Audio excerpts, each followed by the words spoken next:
الله أكبر الله أكبر الله أكبر أشهد أن لا إله إلا الله أشهد أن لا إله إلا الله أشهد أن محمدا رسول الله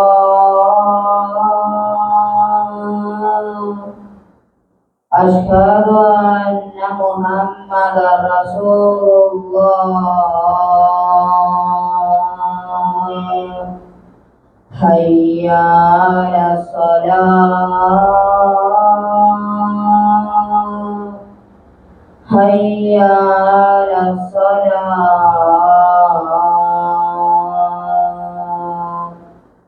حي على الفلاح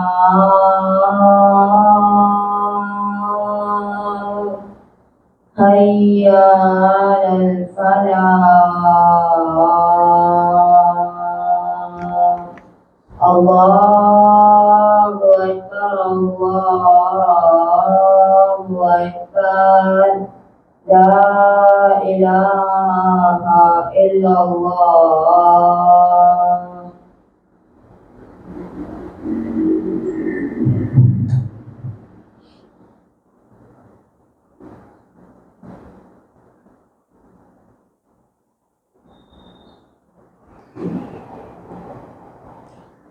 إن الحمد لله نعوذ ونستعينه ونستغفره ونؤمن به ونعوذ بالله من شرور أنفسنا ومن سيئات أعمالنا من يهده الله فلا مضل له ومن يضلل فلا هادي له وأشهد أن لا إله إلا الله وحده لا شريك له وأشهد أن محمدا عبده ورسوله أما بعد.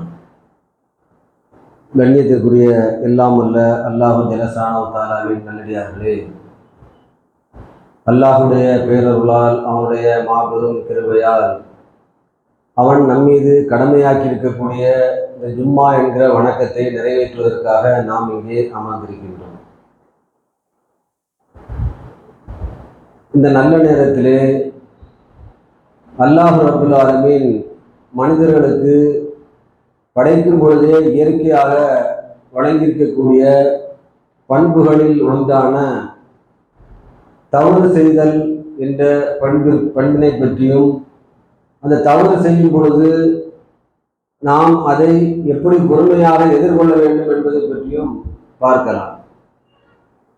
அல்லாஹ் ரப்புல் ஆலமீன் மனிதர்களுக்கு இயற்கையாகவே வழங்கியிருக்கக்கூடிய பல பண்புகளை பற்றி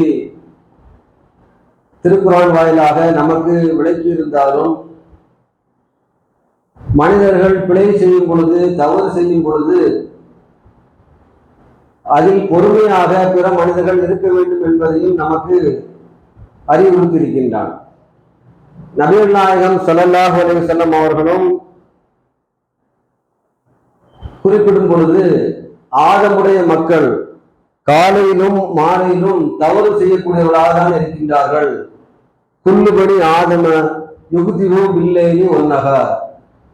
காலையிலும் மாலையிலும் ஆதமுடைய மக்கள் தவறு செய்யக்கூடியவர்களாக இருக்கின்றார்கள். ஆதமுடைய மக்கள் என்று சொன்னால் அதில் நபிமார்களும் அடங்குவார்கள், அனைத்து நபிமார்களும் அடங்குவார்கள்.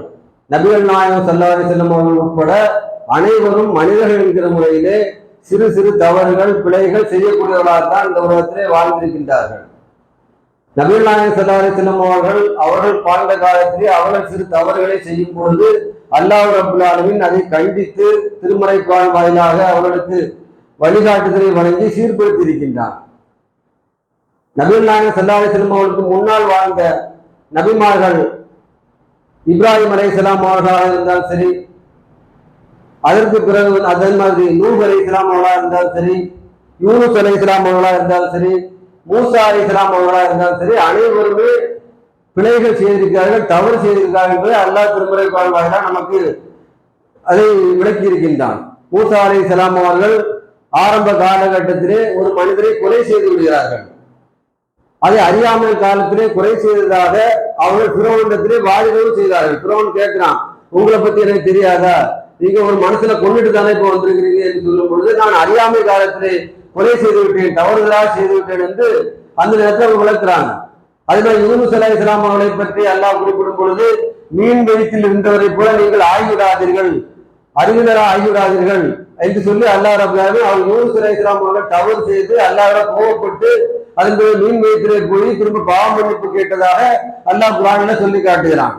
அதே மாதிரி நூஹ் அலைஹிஸ்ஸலாம் அவர்கள் தங்களுடைய மகனுக்காக துவா செய்யறாங்க, பிரார்த்தனை செய்யறாங்க, அவனுக்கு பாவத்தை மன்னிக்க கேட்கிறான். அல்லாஹ் அப்படி மன்னிக்க மாட்டான். இணை வைக்கக்கூடியவனை மன்னிக்கவே மாட்டேன் என்று அல்லாஹ் சொன்ன பிறகு பிள்ளை மீது உள்ள பாசத்தின் காரணமாக நூஹ் அலைஹிஸ்ஸலாம் அவர்கள் பிரார்த்தனை செய்கிறாங்க. இது அறிவற்றவர்களுடைய செயல்பாடா இருக்குது, கேட்காதீங்க என்று சொல்லி அல்லாஹ் அவரை கண்டிக்கலாம். இப்படி ஒவ்வொரு நபிமார்களும் கூட சில தவறுகளை, பாவங்களை, சில பிள்ளைகளை செய்திருக்கிறார்கள். அல்லாஹ் அதை சீர்திருத்திருக்கின்றான். இப்ப நபிமார்களுடைய நிலையை எப்படி இருக்கும் பொழுது, மனிதர்களாக இருக்கக்கூடிய நாம் கண்டிப்பாக பாவம் செய்யக்கூடியவர்களாக, தவறு செய்யக்கூடியவர்களாக இருக்கணும். நமக்கே தெரியும் நம்ம என்னென்ன தவறு செய்யறோம், என்னென்ன பாவம் செய்யறோம் என்பதை நம்ம விளங்குறோம். அது செய்யறதுக்கு அப்புறம் நம்ம புரிஞ்சுக்கிறோம், நம்ம தவறு தான், தெரியாம செய்திருக்கோம் அப்படின்னு நம்ம சொல்றோம். இப்படி நினைக்கக்கூடிய நாம் பிற மக்களும் இதே மாதிரி பாவம் செய்வாங்க, தவறு செய்வாங்க, பிழை செய்வாங்க என்பதை விளங்குறோம். விளங்கி இருந்தால் கூட நம்ம தவறு செய்யும் பொழுது அதை சமாளிச்சு, அதை அலட்சியப்படுத்தி அதுக்கு எக்ஸ்கியூஸ் கேட்கக்கூடிய நாம, பிறர் நமக்கு முன்னாடி இருக்கக்கூடியவர்கள், நம்முடைய உறவினர்கள், நம்முடைய நண்பர்கள், நம்முடைய ஊர்க்காரர்கள், நம்முடைய தொழில் உறவு இருக்கக்கூடியவர்கள் யாராவது தவறு செய்து விட்டார் என்று சொன்னால் அதை நம்ம ஏற்றுக்கொள்ள மாட்டோம். அது எப்படி செய்யலாம் என்று கேட்கக்கூடியதா இருக்கோம். நம்முடைய தவறுகளை நியாயப்படுத்துகிறோம். பிறர் தவறு செய்யும் பொழுது அதை அலட்சியப்படுத்துவதற்கு, அதை பொறுத்துக் கொள்வதற்கு, அதை மன்னித்துக் கொள்வதற்கு நமக்கு மனம் வர மாட்டேங்குது. தவறுகளை ரெண்டு வகையா சொல்லலாம். ஒண்ணு கண்டிக்கப்பட வேண்டிய தவறு, குற்றப்படுத்த வேண்டிய தவறு, அதற்கு தண்டனை வாங்கி கொடுக்க வேண்டியது அவசியமா இருக்கும், அதை நியாயப்படுத்தக்கூடாது. ஆனா பெரும்பாலான தவறுகளை பார்த்தோம்னா அலட்சியப்படுத்த வேண்டிய தவறுகளா தான் இருக்குது, சின்னஞ்சிறு தவறுகளா தான் இருக்குது. பெருசா சொல்லக்கூடிய அளவுக்கான தவறா இருக்காது. ஆனாலும் நம்ம என்ன பண்றோம், அந்த சிறு தவறுகளை கூட, அலட்சியப்படுத்த வேண்டிய தவறுகளை கூட பூதாகரமாட்ட ஆக்கி அதை பெருசுபடுத்தி அதை பிரச்சனையை உண்டாக்கக்கூடியதை நம்ம பார்க்கிறோம். நிறைய பிரச்சனைகளை சமூகமா இருந்தாலும் சரி, குடும்ப பிரச்சனைகளா இருந்தாலும் சரி, அதெல்லாம் நம்ம அலசி பார்த்தோம்னா சின்ன சின்ன விஷயமா இருக்கும். வீட்டுல கணவன் மனைவிக்கு இடையில பிரச்சனை இருக்கும். ஒரு சின்ன விஷயம் கணவன் சொல்லிருப்பாரு, மனைவி கேட்க மாட்டேன், நான் சொல்றது நீ எப்படி கேட்காம இருக்கலாம், அந்த பிரச்சனை உண்டாகும். எனக்கு என்ன மதிப்பு இருக்குது, அந்த பிரச்சனை உண்டாகுது. சமூகத்துல நம்மளோட கீழே உள்ளவங்க நம்மளை பார்த்து மதிக்காம போயிட்டாங்க, நம்ம பேச்ச கேட்காம போயிட்டாங்க என்று சொல்லி ஒரு சின்ன மதிப்பு கிடைக்கவில்லை என்பதற்காக சலான்னு பதில் சொல்லாம போயிட்டான் அப்படின்னு சொல்லி கோவப்படக்கூடியவங்கள நம்ம பார்க்கிறோம். அப்ப சிறு சிறு விஷயங்களை கூட அதை பெரிதுபடுத்தி அதை மன்னிக்கக்கூடிய, அலட்சியப்படுத்தக்கூடிய பண்பு இல்லாம நாம இருக்கிறோம். ஆனா அந்த பண்பு இருக்கக்கூடாது என்று சொல்லி நபிகள் நாயகம் ஸல்லல்லாஹு அலைஹி வஸல்லம் வாழ்க்கை வழிகாட்டு நம்ம காட்டி தருது. மாமியார் மருமகள் பிரச்சனையா இருந்தா கூட நம்ம பார்க்கணும், அதுல என்ன பெரிய பிரச்சனையா இருக்கும். டீ கேட்பாங்க மாமியார், மருமகளை கப்பை கொண்டு அப்படி டப்புன்னு அடிச்சுட்டு வச்சுட்டாங்கன்னா என்ன அதிகார தோரணையில வச்சுட்டு போயிட்டா, எனக்கு ஒரு மரியாதை இல்லை, ஒரு வயசுக்கு மரியாதை தர வேண்டாமான்னு சொல்லி மருமக மாமியார் பிரச்சனை கூட தான் தொடங்குது. இப்ப சிறு சிறு விஷயங்களை கூட தாங்க முடியாம நம்ம இருக்கிறோம். நபிகள் நாயகம் ஸல்லல்லாஹு அலைஹி வஸல்லம் அவர்கள் அவர்களுக்கு இந்த மாதிரியான பிரச்சனைகள் வரும் பொழுது, அவர்களுக்கு இந்த மாதிரியான சிக்கல் வரும் பொழுது, அவர்கள் இந்த மாதிரியான சூழ்நிலைகள் அவர்கள் அவமானப்படுத்தப்படும் பொழுது, அவர்களுக்கு பாதிப்பு ஏற்படும் பொழுது, அவர்களை யாராவது தவறாக பேசி வரும் பொழுது என்ன மாதிரி அதுக்கு ரியாக்ஷன் பண்ணாங்க, அதை எப்படி எதிர்கொண்டாங்க என்பதை நம்ம பார்த்தோம்னா நம்ம அதே மாதிரி நடந்தோம்னா நமக்கும் இந்த வழிகாட்டுதல் சிறப்பான பயனுள்ளதா இருக்கும். இந்த பயனுள்ள அம்சங்கள் இந்த பொறுமையை காப்பதன் மூலமா நமக்கு கிடைக்கும் என்பதை ரசூல் ஸல்லல்லாஹு அலைஹி வஸல்லம் வாழ்க்கையிலிருந்து நம்ம பாடம் படிக்கலாம். நபிகள் நாயகம் ஸல்லல்லாஹு அலைஹி வஸல்லம் அவர்கள் அப்படி வாழ்த்து காட்டியிருக்கிறார்கள். அவருடைய வாழ்க்கையை பார்த்தோம்னா அவர்கள் இந்த மாதிரி சிக்கல் அனுபவிக்காம, அவங்கள மரியாதை பேசாம இருந்திருக்கிறாங்களா, அவங்களை பாதிப்பு உள்ளாக்காம இருந்திருக்கிறாங்களா, பேருக்கு ரசூலுல்லாஹ் நியாயம் பேசியிருக்கிறாங்க. ஆனா தனக்கு வரும் பொழுது அதை பொறுமை காத்திருக்கிறாங்க. அப்படிதான் இருந்திருக்க ரசூல் ஸல்லல்லாஹு அலைஹி வஸல்லம் அவர்கள் ஒரு தடவை ஒரு மையவாடியை கடந்து போறாங்க, அடக்க ஸ்தலத்தை கடந்து போறாங்க. அந்த ஒரு பெண்மணி அதுல ஒப்பாரி வச்சு அழுதுட்டு இருக்கிறாங்க. ரசூல்லா பார்த்த உடனே ஏன் இப்படி அழுதாங்க அப்படிங்கிறது ரசூல்லா தோணுது. தோணுன உடனே ரசூல்லா அந்த நாட்டினுடைய அதிபர், அரசினுடைய அதிபர், ஆட்சி தலைவர், அது ஆன்மீக தலைவர் வேற, அந்த பெண்மணிகிட்ட போய் சொல்றாங்க, இதுக்கு இப்படி அழுதுட்டு இருக்கிற, கொஞ்சம் பொறுமையா இருக்க கூடாதா அப்படின்னு சொல்லி அந்த பெண்மணிட்ட அறிவுரை சொல்றாங்க. அந்த பெண்மணிக்கு பிள்ளை யாரோ இறந்துருக்கிறாங்க போல. அந்த பெண்ணு அந்த கோபம், அந்த ஆச்சாமையினால என்ன பண்றாங்க, உன் வேலையை பார்த்துட்டு போன்னு சொல்லிடுறாங்க. ரசூல்லா யாருன்னு வந்து பெண்மணிக்கு தெரியல. உன் வேலையை பார்த்துட்டு போ, எனக்கு வந்தா உனக்கு வந்தா தெரியும் என்று சொல்லி ரசூல்லா பேசி அனுப்பிடுறாங்க. நபிசுல்லா நம்மளா இருந்தா என்ன பண்ணுவோம், நம்மளா இருந்தோம்னா நம்ம ஒரு அதிகாரத்தில் இருக்கிறதா இருந்தோம்னா என்ன எப்படி இப்படி சொல்லலாம், நான் யாரு தெரியுமான்னு இல்லை அந்த இடத்துல நம்ம எதிர்வினையாச்சு இருப்போம். ரசூல்லா அமைதியா கடந்து போறாங்க, பொறுமையா போயிடுறாங்க. பின்னாடி அந்த பெண்மணிக்கு தெரியுது வந்தது நபிசுல்லா அலைஹிஸ்ஸலாம் அவர்கள் ஆட்சி தலைவர், அந்த பெண்மணிக்கு தெரியுது. தெரிஞ்ச உடனே மன்னிப்பு கேட்கறதுக்காக விரைந்து ஓடி வர்றாங்க. அங்க ஓடி வர்றாங்க. ரசூல்லாவுக்கு இந்த பெரிய பாதுகாப்பு படைகளோ, ரசூல்லாவுக்கு இந்த பெரிய ஒரு மகத்துவமான அந்த செல்வாக்கான அந்த ஏற்பாடுகளோ அந்த இடத்துல இல்ல. ரசூல்லா எளிமையா அங்க இருக்கிறாங்க. ரசூல்லாட்ட வந்து சொல்றாங்க, அவங்க நான் தெரியாம நான் சொல்லிட்டேன், நான் இப்ப பொறுமையா இருக்க விரும்புறேன் அப்படின்னு சொல்லி அந்த பெண்மணி ரசூல்லாட்ட சொல்றாங்க. நபிசுல்லா அலைஹிஸ்ஸலாம் அவர்கள் உடனே சொல்றாங்க, நீ அன்னைக்கு தான் சொன்ன, நீ என்னை கேட்டியா அப்படின்னு ரசூல்லா கேட்கல. நான் சொன்னதை கேட்கறதுக்கு உனக்கு ஏன் மனசு வரல, இப்ப வந்து என்னத்தை கேட்கிற, போன் வரட்டல ரசூல்லா. அந்த பெண்மணிகிட்ட சொல்றாங்க, நீ பொறுமையை காத்துக்கொள்ள என்று சொல்வது நல்ல விஷயம் தான், சரிதான். ஆனால் பொறுமையின் இலக்கணம் என்ன தெரியுமா, எப்ப பொறுமையா இருக்கணும் தெரியுமா, ஒரு துன்பம் வரும் பொழுது, ஒரு இழப்பு வரும் பொழுது அந்த ஆரம்ப கட்டத்துல பொறுமையா இருக்கிறது தான் பொறுமைக்கான இலக்கணம்.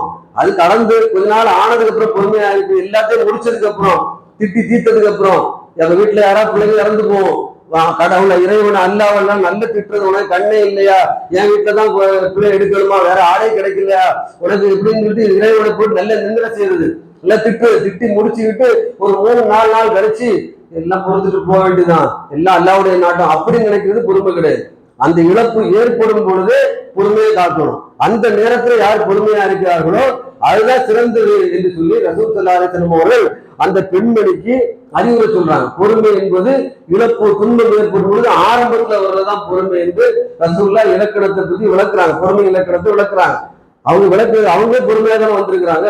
அந்த பெண்மணி திட்டும் பொழுது, இகழும் பொழுது, மரியாதை பேசும் பொழுது நான் யாருன்னு ரசூலுல்லாஹ் அந்த இடத்தை தன்னை வெளிப்படுத்தல, பொறுமையோடு வந்து அந்த பெண்மணிக்கு பொறுமையினுடைய அவசியத்தை விளக்கி சொல்றாங்க. இந்த பண்பு நம்மிடம் வரணும்.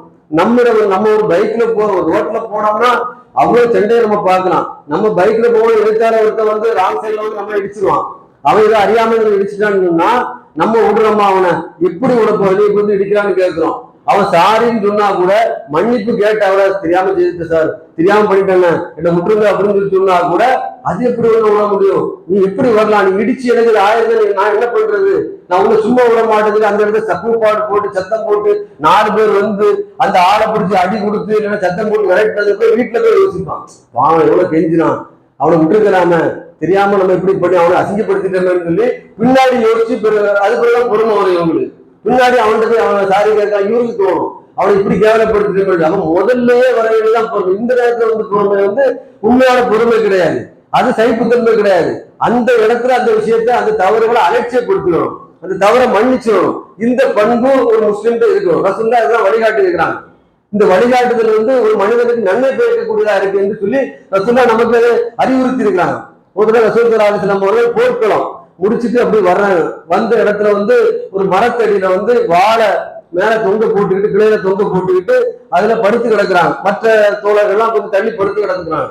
அப்போ ஒரு எதிரி சமூகத்தை சார்ந்தவர் வர்றாரு, பார்க்கிறாரு ரசூலுல்லாஹ் முகமது வந்து தனியா படுத்து கிடக்குறாரு, இதுதான் நல்ல சான்ஸ் என்று சொல்லி டக்குனு வாழை எடுக்கிறாரு, ரசூலுல்லாஹ்வுக்கு கழுத்துல வாழை வைக்கிறாரு. வாழை வச்சுட்டு கேட்கிறாரு, மை எம்னவுக்கு நின்னே, நீ எப்படி தப்பிப்பேன்னு கேட்கிறாரு. நீ தனியா மாட்டிக்கிட்ட, உன்னை ஒண்ணு சும்மா விட மாட்டேன், நீ இப்ப எப்படி தப்பிப்ப என்று சொல்லி வாழை ரசூலுல்லாஹ்வுடைய நோக்கி வைத்துக் கொண்டு, கழுத்தை நோக்கி வைத்துக் கொண்டு அவர் இப்படி கேட்கிறாரு. ரசூலுல்லாஹ்வுடைய வீரத்தை பற்றி அந்த ஆளுக்கு தெரியல.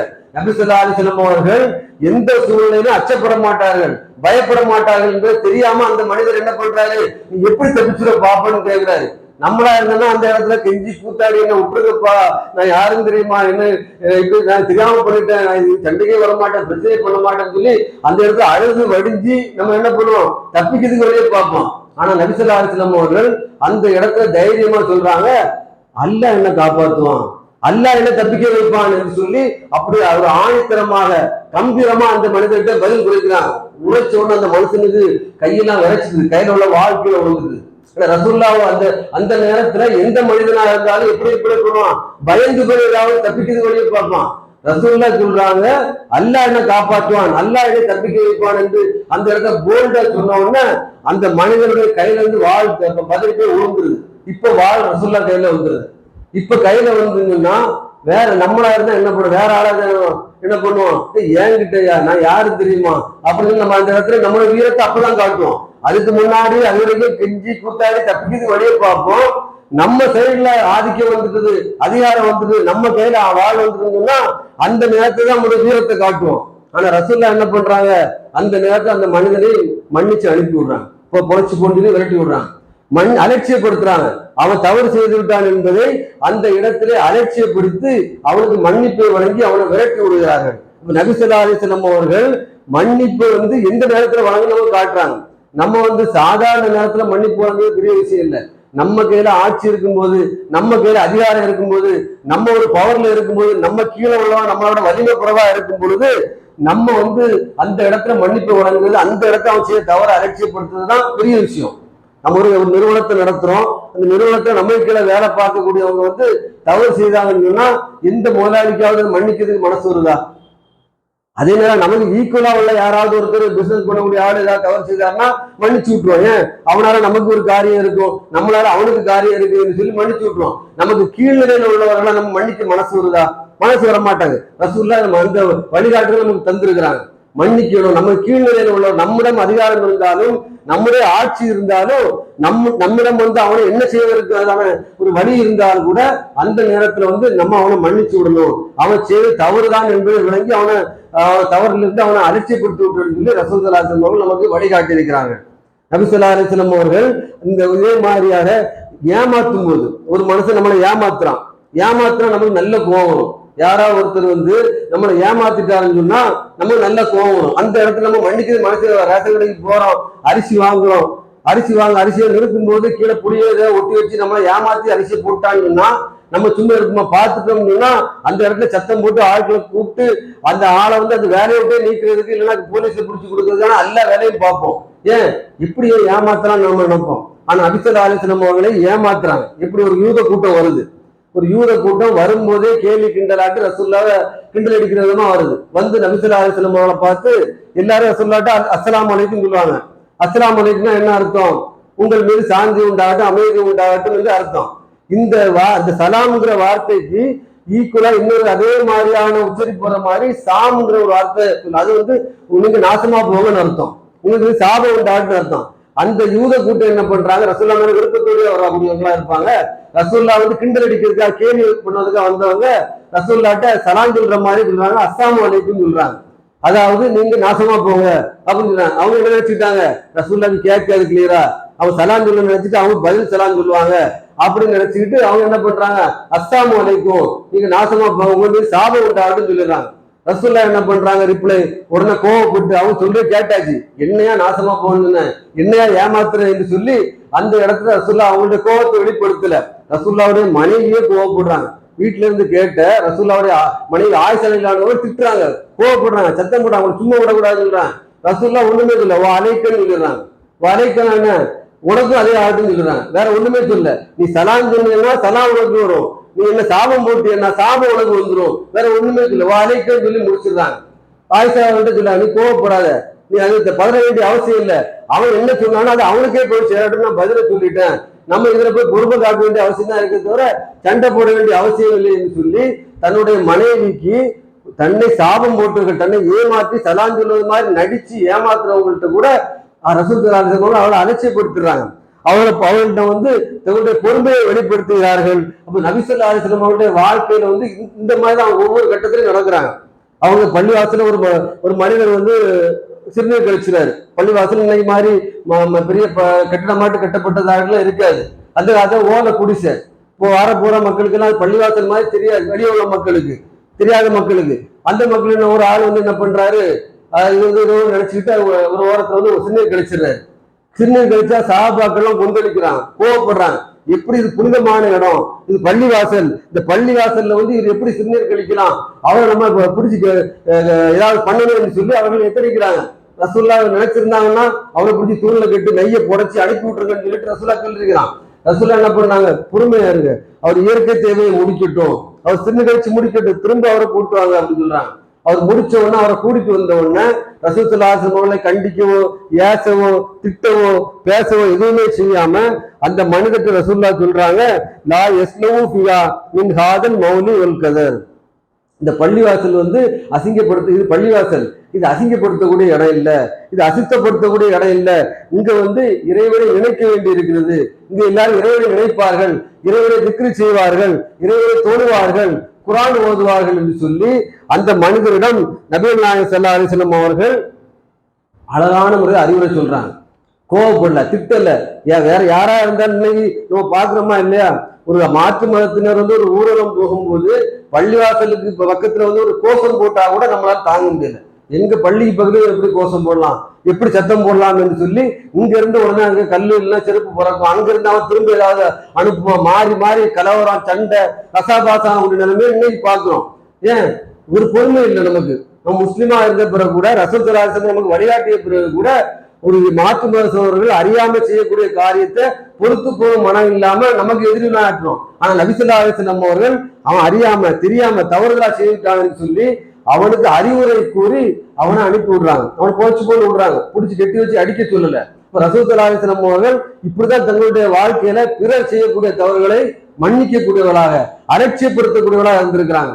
நாம நம்முடைய தவறுகளை நியாயப்படுத்தக்கூடியவர்களா இருக்கணும். நாம தவறு செய்தா மட்டும் நான் தெரியாம செய்தோம்னு சொல்லி அதுல தப்பிக்க நினைக்கிறோமே தவிர, பிறர் ஏதாவது தவறு செய்தாலோ ஏதாவது குறைபாடான செயலை செய்தாலோ, தொழுகையில கூட பள்ளிவாசல்ல கூட ஏதாவது சின்ன சின்ன காரியங்கள் யாராவது தவறா செய்தா கூட அதை நம்ம பொறுத்துக் கொள்ளக்கூடிய மனநிலை இல்லை. நபி ஸல்லல்லாஹு அலைஹி வஸல்லம் காலத்துல ஒரு சஹாபி முஆவியா இப்னு ஹக்கம் என்று சொல்லக்கூடிய சஹாபி, அவருக்கு தொழுகையுடைய சட்டமே தெரியல, விவரம் தெரியாம அவர் தொழுகையில தொழுதுட்டு இருக்காரு. தொழுதுட்டு இருக்கும் பொழுது பக்கத்து சஹாபாக்கள் இருந்துல ஒரு ஆளுக்கு தும்மிடுறாரு. இவருக்கு தொழுகை சட்டம் தெரியாம அவரு தும்மின உடனே இவர் என்ன பண்றாரு, ஈர்கமுக்குள்ளான்னு தொழுகையிலே சொல்லிட்டாரு. தொழுகையில இருந்தா தொழுகைக்கான காரியங்கள் தொழுகையில உள்ள ஓத வேண்டிய விஷயங்களை ஓதணும். இவர் தொழுகையினுடைய சட்டம் அது பற்றிய விவரங்களை தெரியாதனால பக்கத்துல தும்ம சவுண்டு கேட்டவுடனே இவர் ஈர்கமுக்குள்ளான்னு தொழுகை சொல்லிட்டாரு. சொல்லிட்டு திரும்பி பாக்குறாரு. பார்த்த உடனே சஹாபாக்களுக்கு எல்லாம் கோவம் வருது. என்னடா இது தொழுகை அல்லாஹ் வணங்கக்கூடிய நேரத்துல இவர் இப்படி ரிப்ளை பண்ணிட்டு இருக்காரு, தொழுகை பத்தி தெரியாதா அப்படின்னு சொல்லி முறைச்சு பாக்குறாங்க. இவர் முறைச்சு பார்த்தா இவரு திரும்பவும் முறைக்காரு. ஏன் இப்படி பாக்குறீங்கன்னு அவங்களை பார்த்து கேட்கிறேன், எதுக்கு இப்படி என்ன பாக்குறீங்க, ஏதோ பிரச்சனையோ அப்படின்னு சொல்லிட்டு பாக்குறாங்க. அந்த மக்களுக்கு தொடையை தட்டுறாங்க, தட்டி தொழுன்னு சொல்லிட்டு அவரை சொல்றாங்க. ஒண்ணு இவர் என்ன பண்றாரு, பேசாம தொழுறாரு. தொழுது முடிச்ச உடனே அவரை பிடிச்சி கொண்டு ரசூலுல்லாஹ்ட்ட விடுறாங்க. ரசூலுல்லாஹ்ட்ட விட்ட உடனே மற்ற சஹாபாக்கள்லாம் ஏதோ பாரதூரமான விஷயம் மாதிரி ரொம்ப கோபத்துல சத்தம் போடுறாங்க. தொழுகை இப்படி பண்ணிட்டாரு, இவரு தொழுகை இல்லாம ஆக்கிட்டார, தொழுகை இப்படிலாம் பண்ணிருக்காரு, திரும்பி பாக்குறாரு, அகிரகத்துலான்னு சொல்றாரு, தொழுகை கவனம் இல்லாம இருக்காரு சொல்லிட்டு குறை சொல்றாங்க. அந்த நேரத்துல ரசூலுல்லாஹ் என்ன செய்தார் என்று சொல்லி அந்த மனிதரே சொல்றாரு. என்ன சொல்றாரு என்று சொன்னால், நான் என்னுடைய வாழ்க்கையில இதற்கு முன்னரும் சரி இதற்கு பின்னரும் சரி இப்படி ஒரு ஆசிரியரை நான் பார்த்ததே இல்லை, இப்படி எனக்கு ஒரு பாடம் நடத்திய ஆசிரியரை, அறிவுரை கூறிய ஆசிரியரை நான் பார்த்ததே இல்லை. நபி ஸல்லல்லாஹு அலைஹி வஸல்லம் அவர்கள் என்னை விரட்டவில்லை, நபி ஸல்லல்லாஹு அலைஹி வஸல்லம் என்னை திட்டவில்லை, நபி ஸல்லல்லாஹு அலைஹி வஸல்லம் அவர்கள் என்னை பெரிய அளவில் கண்டிக்கவில்லை, ஆனால் எனக்கு சில அறிவுரைகளை மட்டும் கூறினார்கள் என்று சொல்லி அந்த மனிதர் எவ்வளவு அழகா சொல்றாரு. என்ன அறிவுரை கூறினார் என்று சொன்னால், இன்ன ஹாதிஹி ஸலாத், தொழுகை இருக்கிறது அது என்ன தெரியுமா, லா யஃப்லஹு ஃபிஹா செய்யும் மின் கலாமின் நாஸ் இன்னமா ஹுவ தஸ்பீஹ் வ தக்பீர். தொழுகை மனிதர்கள் பேசக்கூடிய இடம் கிடையாது. தொழுகை என்பது நீங்க மாறி மாறி பேசக்கூடிய விஷயம் கிடையாது. அது இறைவனை நினைக்கக்கூடிய இடம், இறைவனை தக்பீர் செய்யக்கூடிய இடம், இறைவனை தஸ்பீஹ் செய்யக்கூடிய இடம் என்று சொல்லி அந்த மனிதருக்கு அழகான முறை அறிவுரை சொல்றாரு. அதனால அந்த மனிதர் சொல்றாரு, இப்படி ஒரு ஆசிரியரை, இப்படி ஒரு டீச்சரை நான் பார்த்ததே இல்லை, அருமையான என்னுடைய தவறுகளை எல்லாம் மன்னிச்சு, தொழுகை நிகழ்ச்சி என்னுடைய தவறை பிழையை மன்னிச்சு எனக்கு அறிவுரை சொல்லி நான் அனுப்புனாங்க என்று சொல்லி அந்த மனிதர் ரசூல் ஸல்லல்லாஹு அலைஹி வஸல்லம் போன்று சொன்னதாக வரலாறு நம்ம பார்க்க முடியுது. இப்ப நபி ஸல்லல்லாஹு அலைஹி வஸல்லம் அவருடைய வாழ்க்கை வரலாற்று சம்பவங்கள் நமக்கு என்ன காட்டுது என்று சொன்னால், பிறர் செய்யும் தவறுகள் அறியாம கண்டிக்க வேண்டிய தவறு இருக்கும், குற்றப்படுத்த வேண்டிய தவறு இருக்கும், தண்டனை வாங்கி கொடுக்க வேண்டிய தவறு, அதை நம்ம நியாயப்படுத்த கூடாது, அதை விட்டுறக்கூடாது, அதை கண்டிப்பா தண்டனை வாங்கி தான் கொடுக்கணும். ஆனால் அலட்சியப்படுத்த வேண்டிய தவறுகள் ஏராளமா இருக்கிறது. பிற மனிதர் நம்மை தவிர மற்ற மனிதர்கள், நம்முடைய உறவினர்கள், சொந்தக்காரர்கள், நம்முடைய நண்பர்கள், நம்முடைய ஊர்க்காரர்கள், நம்முடைய பழகக்கூடியவர்கள், நம்முடைய பிள்ளைகள் ஏதாவது தவறு செய்வாங்க. அந்த தவறுக்காக வேண்டி அதை ஒரு பெருசாட்டாக குற்றம் பிடிச்சி சின்ன சின்ன விஷயங்களுக்கு எல்லாம் வந்து பேசாத வாப்பாமாவும் பிள்ளைகளை பார்க்க முடியுது. பெற்றோர்கள்ட்ட பேசாத பிள்ளைகளை பார்க்க முடியுது. பிள்ளைகளை விட்டு ஒதுங்கி போய் தனியா இருக்கக்கூடிய பெற்றோர்களை பார்க்க முடியுது. என்ன விஷயங்கள் பார்த்தா ஒண்ணுக்கு போகாத விஷயமா இருக்கும். அற்பமான விஷயங்களுக்காக அண்ணன் தம்பி சண்டை போட்டுருவாங்க. ரத்த உறவுகளுக்கு முன்னாடி பிரச்சனையா இருக்கும். இதெல்லாம் நம்ம பார்க்க முடியாது. ஊர்ல அவ்வளவு நாள் பழகிட்டு இருப்பாங்க, ஒரு விஷயம் இருக்காது, ஒரு சின்ன பிரச்சனையா இருக்கும். என்ன பார்த்து இப்படி சொல்லிட்டான், இப்படிலாம் நினைச்சிருக்கான் என்ன பத்தி, அப்படி நினைச்சதுக்காக சண்டை போடதா இருக்கும். என்ன எப்படி நீ இப்படி நினைக்கிறான், இப்படி சொல்லி சண்டை போடான்.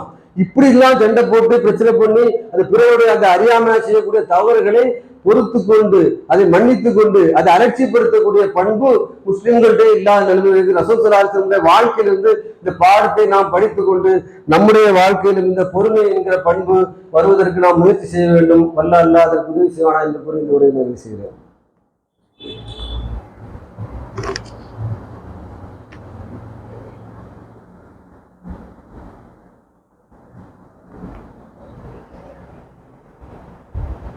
அல்ஹம்துலில்லாஹி ரப்பில் ஆலமீன் வஸ்ஸலாத்து வஸ்ஸலாமு அலா ரசூலில்லாஹ்.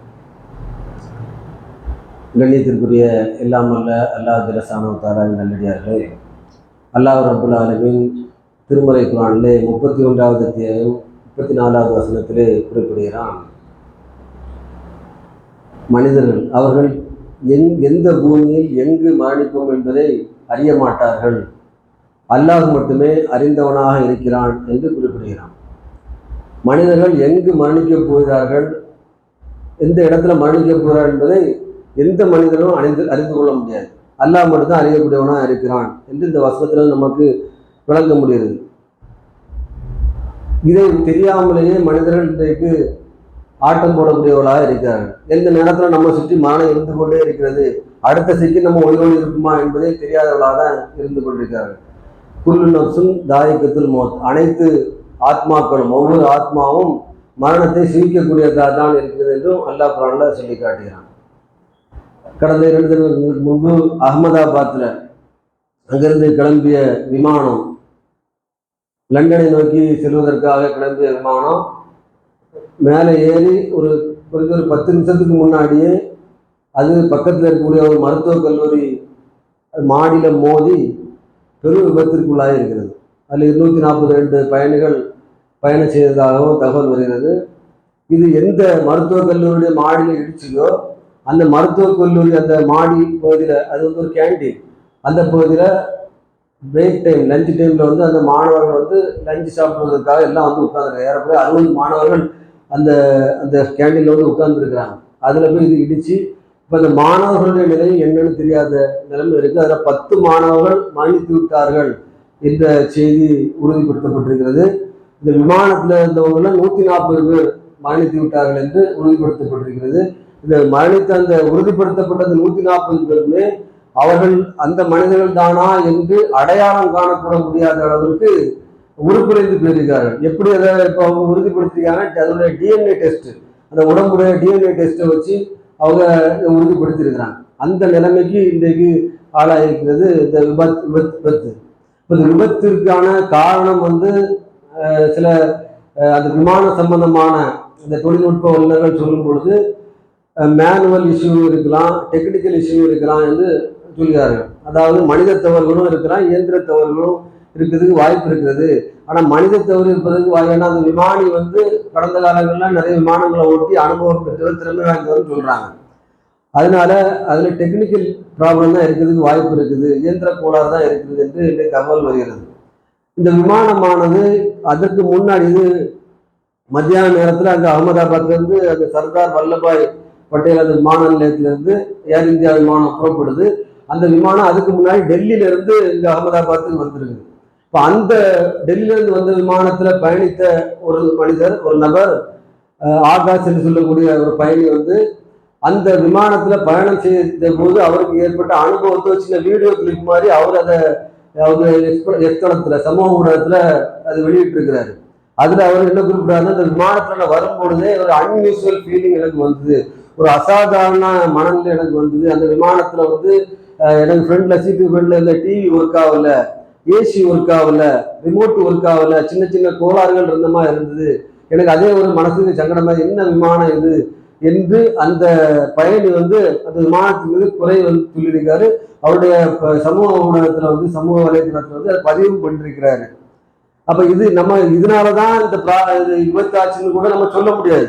ஆனா வந்து இந்த அவருடைய சொல்லக்கூடிய தகவல் நம்ம பார்க்கும் பொழுது இந்த விமானம் எந்த அளவுக்கு ஒரு அவுடேட்டடா இருந்திருக்குது, அது சரியான முறையில் பராமரிப்பு இல்லாமல் இருந்திருக்கிறது என்பதையும் கூட நம்ம விளங்க முடிகிறது. அப்ப இது வந்து அரசாங்கம் இந்த மாதிரியான விஷயங்கள்ல கொஞ்சம் கவனமா இருக்கு. மனித உயிர்கள் வந்து விலை மதிப்பு மிக்கது. அந்த இத்தனை எவ்வளவு மக்கள் அந்த விமானத்துல பயணம் செய்த மக்கள்ல அவ்வளவு பேர் வந்து ஒரே ஏரியாவில் உள்ள மக்கள் கிடையாது. பல்வேறு மாநிலங்களை சேர்ந்த மக்களா இருக்கிறாங்க, வேற வேறு நாடுகளை சேர்ந்த மக்களும் இருந்திருக்கிறாங்க. அதனால அந்த விமானம் மோதிய அந்த மாணவர்களுடைய விடுதி, அந்த இது மெடிக்கல் காலேஜ், அங்கேயும் அந்த இறந்த மாணவர்களும் பல்வேறு மாநிலங்களை சேர்ந்த மக்களா இருக்கிறாங்க. மாணவர்கள் சின்ன சின்ன பசங்க, 18 வயசு 22 வயசு பசங்க தான். இப்ப இதெல்லாம் பார்க்கும்பொழுது நமக்கு ரொம்ப வேதனையா இருக்குது. இந்த மரணம் எப்போ வரும் எப்படி வரும்னு தெரியாதுன்னு அல்லாஹ் சொன்னாலும் மனிதர்கள் வந்து இந்த மாதிரியான இயந்திர கோளாறுகள் மூலமா ஏற்படக்கூடிய மரணத்தை தவிர்ப்பதற்கான ஒரு முயற்சியை செய்யலாம். இந்த இயந்திரத்தவர்களை நிகழாமல் இருப்பதற்கான அந்த வேலைகளை வந்து அது சம்பந்தமான தொழில்நுட்ப வல்லுநர்கள் வந்து சரியான முறையை கண்காணிக்கலாம். இதை ஒரு தகவலாக இந்த நேரத்தில் சொல்லிக்கொண்டு உரை நிறைவு செய்கிறேன். வாகிந்த